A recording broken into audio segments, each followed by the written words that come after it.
The iPhone Air is, to a degree, exactly what we were expecting. Apple's thinnest iPhone ever, measuring just 5.64mm. It feels light, balanced, and durable thanks to a grade 5 titanium frame and ceramic shield glass. In the hand, it is sleek and refined. I have been using my sky blue unit for a week now and it is still turning heads. The 6.5-inch Super Retina XDR OLED display is excellent. It is an always-on display that supports ProMotion, HDR, and brightness up to 3000 nits. It is slightly bigger than the iPhone 17's screen, which gives apps, text, and videos more room to breathe, and it looks great whether I'm scrolling TikTok, watching HDR videos, or just browsing outside on a sunny day. iOS 26 feels tailor-made for the Air with its new liquid glass design that looks striking and complements the physical build. Messages now support custom backgrounds, typing indicators, and polls, while the phone app and visual intelligence get useful upgrades. And while Siri's full AI overhaul isn't here yet, Apple Intelligence features are starting to appear.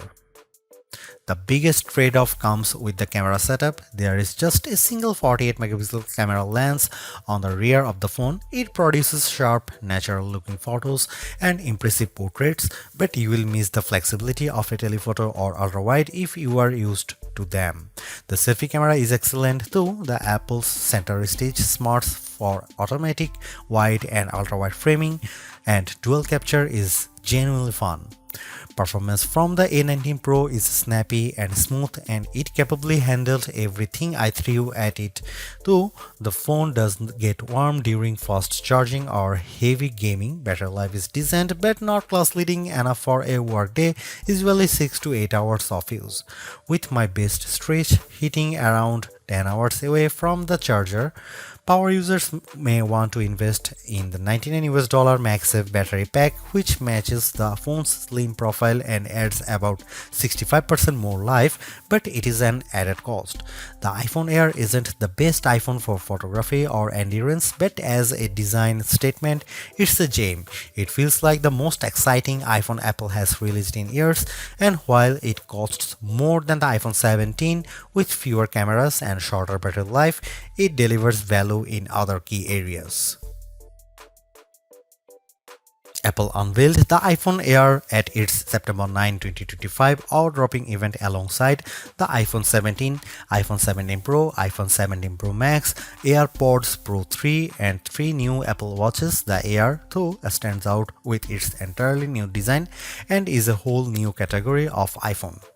It starts at $999 for 256GB of storage, or you can bump that up to the 512GB for $1,199 or 1TB for $1,399. The iPhone Air is an eSIM only device worldwide and comes in 4 colors: sky blue, light gold, cloud white, and space black.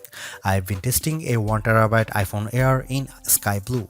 Apple will officially launch the iPhone Air on September 19, 2025, but it's up for pre-order now from the company's online store, authorized retailers, and carriers. If you are following the Apple rumor cycle, we were all expecting an ultra-thin iPhone to be released, one that would potentially go thinner than the iPhone 6 or 6 Plus, be more stunning than the iPhone X, and offer a truly refreshed look and feel for the iPhone. The launch event's awe-dropping tagline set the bar high, and the iPhone Air cleared it with room to spare. It's not the first ultra-thin phone. The Galaxy S25 Edge measures in at 5.8mm, but it still feels as stunning, sleek, and sexy in my hand right now after living with it for a week as it did during my brief hands-on session following the launch event. It feels as exciting as the iPhone X in that it might give us the playbook for the modern iPhone going forward, or at least show us one half of the purportedly incoming foldable iPhone. The photos released by Apple and even those shot by me for this review only do it partial justice. The iPhone Air is the best representation yet of Apple's vision for an iPhone that's just glass. It weighs in at just 5.82 ounces or 165 grams, fully justifying the Air moniker. Much like the iPhone 17 or even Pro Max, it feels balanced, not too top heavy, not too bottom heavy. It's Goldilocks ergonomics. I don't know if I'd quite call it eye-dropping, but the thinness is the part that gets people excited. At its thinnest, the iPhone Air is 5.64mm or 0.22 inches, and the plateau only jutes out of a bit more. I was instantly wowed, and over the course of a week, I have really become accustomed to this look and feel for an iPhone. While conducting some testing over the week, I showed it to my brother and sister-in-law, who were both visibly impressed when holding it. They asked about durability and were a little stunned at the overall feel. Then came the questions about battery life and the camera, both of which I will address below, and whether the USB-C port was thinner. On that last point, it is still a regular USB-C port, but to fit it in this frame and get in this small, Apple's design team started by 3D printing a custom one. And given how thin this phone had to be, Apple went back to grade 5 titanium for the shell and sides of the device. To further enhance the looks, it has a polished finish.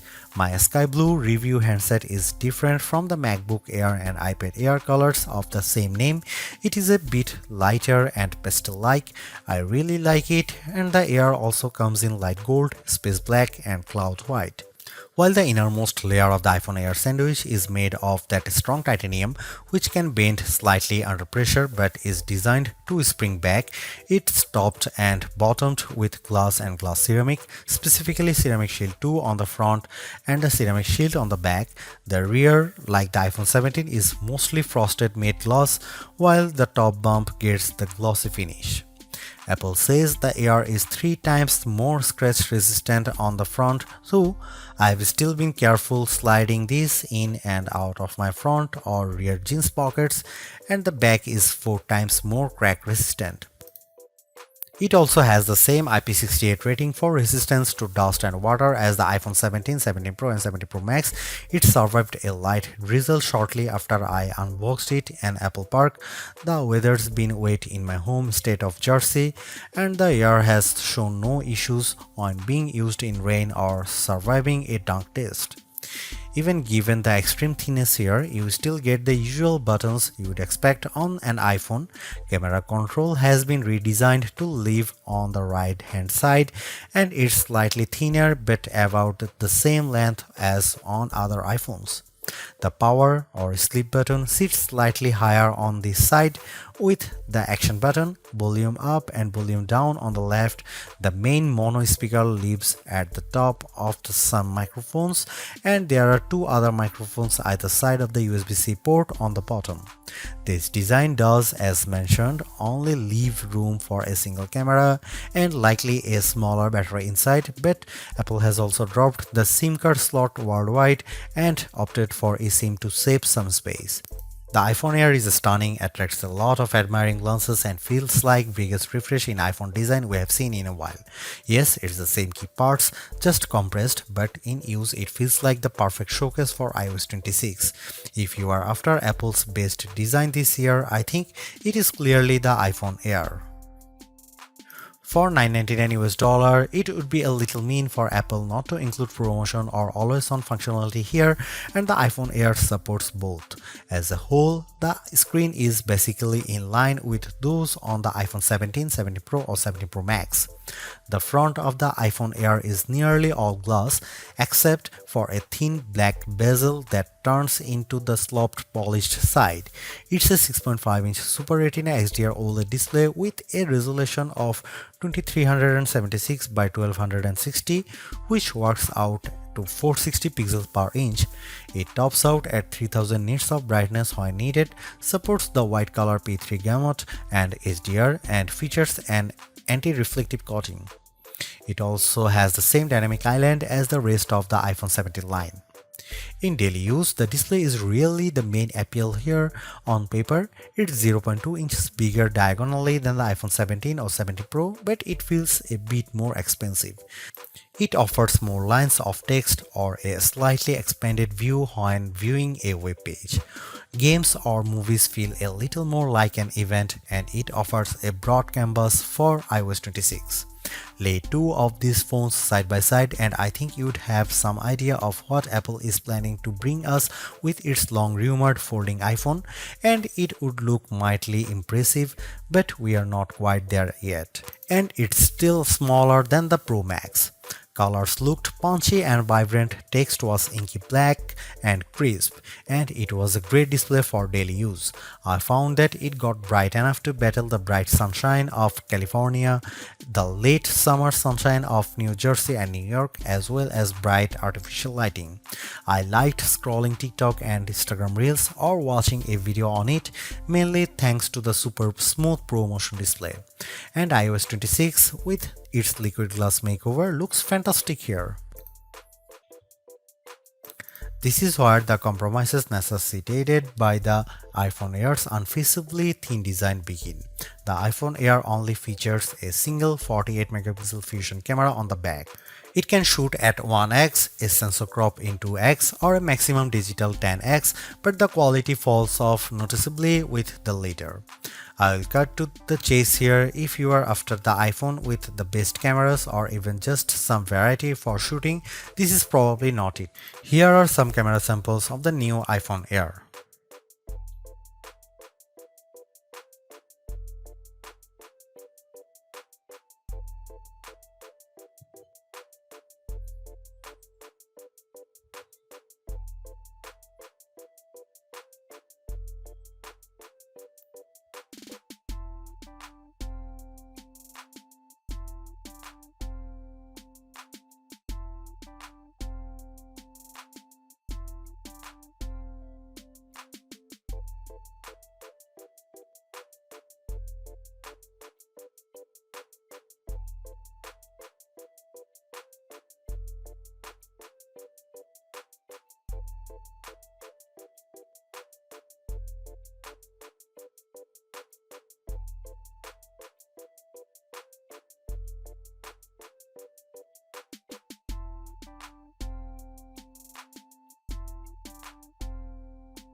The iPhone Air delivers remarkable performance in a super thin and light design that's very durable. I especially like getting A19 Pro power in something this compact, but you have to make some trade-offs for the steep $999 price. You get only a single rear camera, which means no telephoto zoom, ultra-wide or macro shots, and while the Air's battery life is solid, it's a few hours behind the iPhone 17 Pro Max.